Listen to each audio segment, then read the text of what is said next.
What's up, guys, and welcome to Overrev. On this episode, we're working on a 1971 Scout that I've had out back for a while. Pulled it in just recently, decided to get started on it, kind of catch you guys up. It's been out in the brush for 10 years that I know of. Had quite a bit of cancer in the back end of it that I've already taken the liberty of cutting out. I had a motor, trans, all that stuff in it, but I've already yarded that out, got rid of it because we're going to upgrade it, put a little bit more modern day power back into it, which you guys will see on this channel. So stick along with us. We're going to just dive right in and I'll catch you guys up on some of the stuff that we've been doing in the past. So one of the things we had to work on with this Scout is it had a cable clutch in it. And that just wasn't going to work for us. We need a hydraulic clutch. I want to keep the 5-speed or the 4-speed. I think that's pretty neat, but we need to update it a little bit, make it hydraulic. That'll kind of go with anything newer that we wanted to put in for our setup. So I already redid the clutch pedal, had to do a little work to the brake pedal. The cable clutch pedal was on the outside of this bracket here, so we took the dash out. Working on getting this finished up fab-wise, but we need a push rod, so I just ordered a little cheap Amazon aftermarket adjustable push rod, and we'll see if we can get it to work on our clutch setup and get it banged out, get it finished up.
Okay, took a little longer than expected, but we've got the pedals all done, fabbed up, ready to go. Should work just fine. So let's get started on putting the dash back in this thing so we can get to some of the electrical.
We've completed the dash a little bit, got the pedals back in.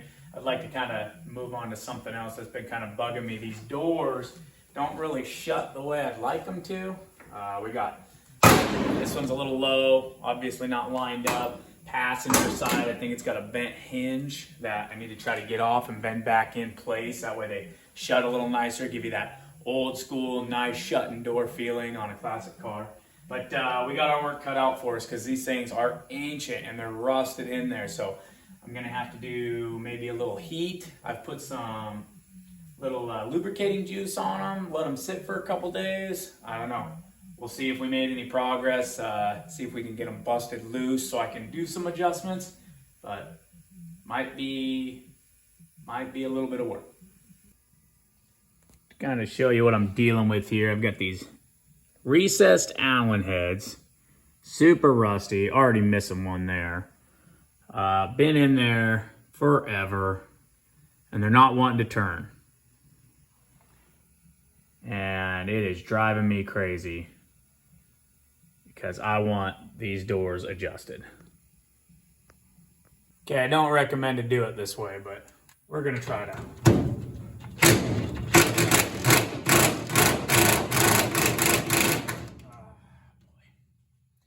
That's what I was worried about. Look, I know what you're thinking. This is way more work than it's worth. And I know you're thinking that, because that's exactly what I'm thinking. But I've already got my mind set on it, so I'm just gonna follow through. I'm just not gonna think about it, I'm just gonna do it, and hopefully I don't regret it.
That's just about half of our issue and problem. So I guess now we'll get to work on fixing what I wanted to fix for doing all this crap.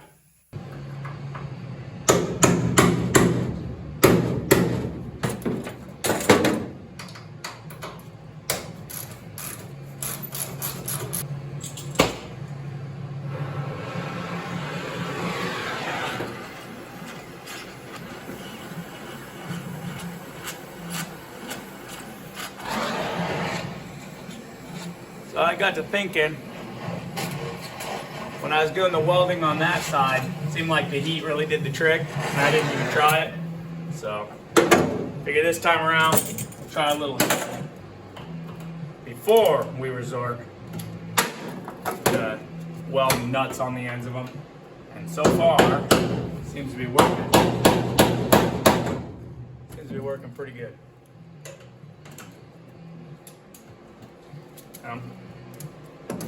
Me speaking too early.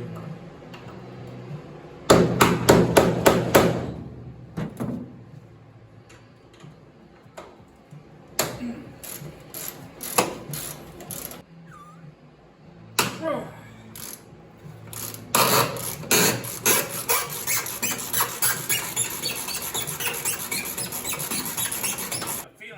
me beating these sockets into them, kind of helping me out a little bit. Maybe knocking them a little loose. I don't know.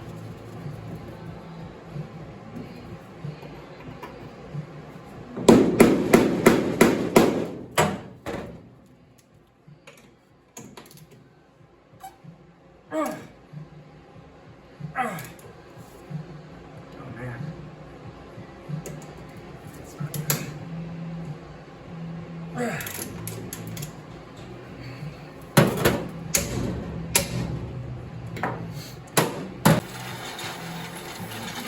Usually I wouldn't be too worried about getting these hinges off the door, but this one's bent, and it is, and it's on the door side.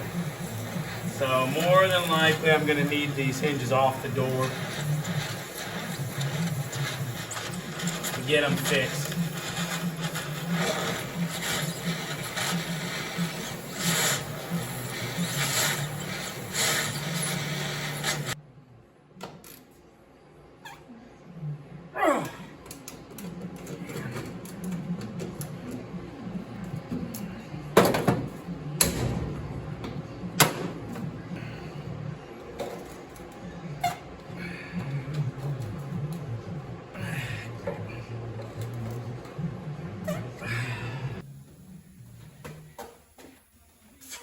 Now you see what's surprising about these all steel doors, they're actually very light.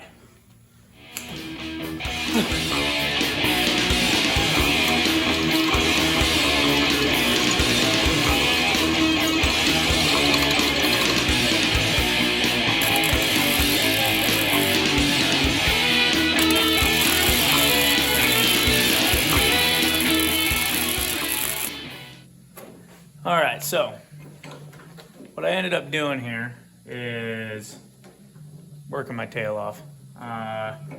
Got the mounts off both doors, which wasn't easy. And then what I thought about afterwards was if I ever wanted to take these doors off, or just the ease of getting the doors on and off in the future, it'd be really sweet to have some hinge pins in here that you could just take out. The original ones were completely seized in there, so I think it'll work good. I got them drilled out. I'll show you here in a minute when I put the door back on, but I should be able to just stick the door on, drop a hinge pins in, and yeah, be all set. And then if I ever want to take them off, I just pull the pins out, take them off. So should work pretty good.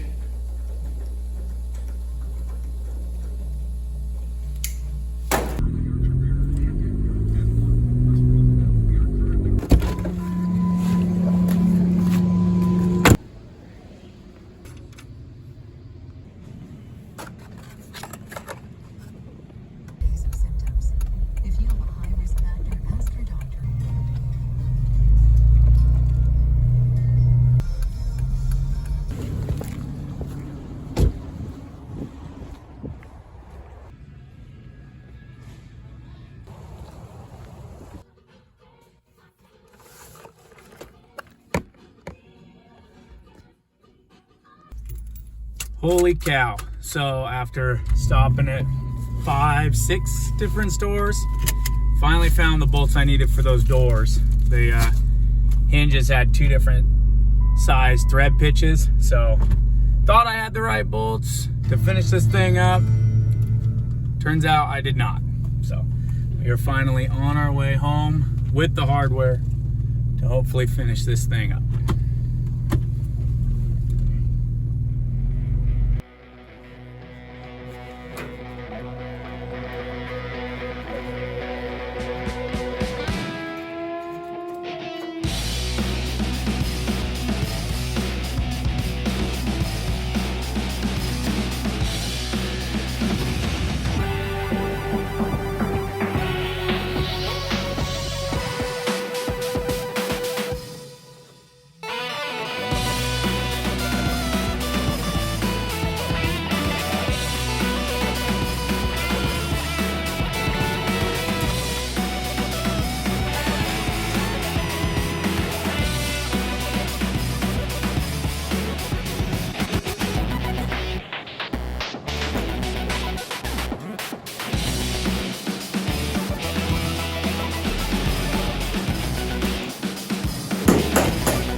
wrapped up with the door hinges finally.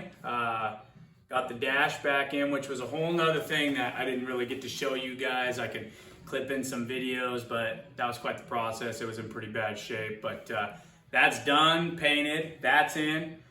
Pedals are in, so we're on our way. I'm probably gonna do something a little different with the pins and the hinge. They look a little cliche. I'll probably cut those down or something, fix those up, make them look a little better, but stay tuned for next episode. I think by next time you see this thing, we're gonna be diving into some more fun stuff. We're gonna get some sheet metal, do the axles, get into the suspension, maybe some wheels and tires, so this thing will actually look like a rig again. So keep on with us. If you enjoy the video, keep coming back, keep watching more. Thanks.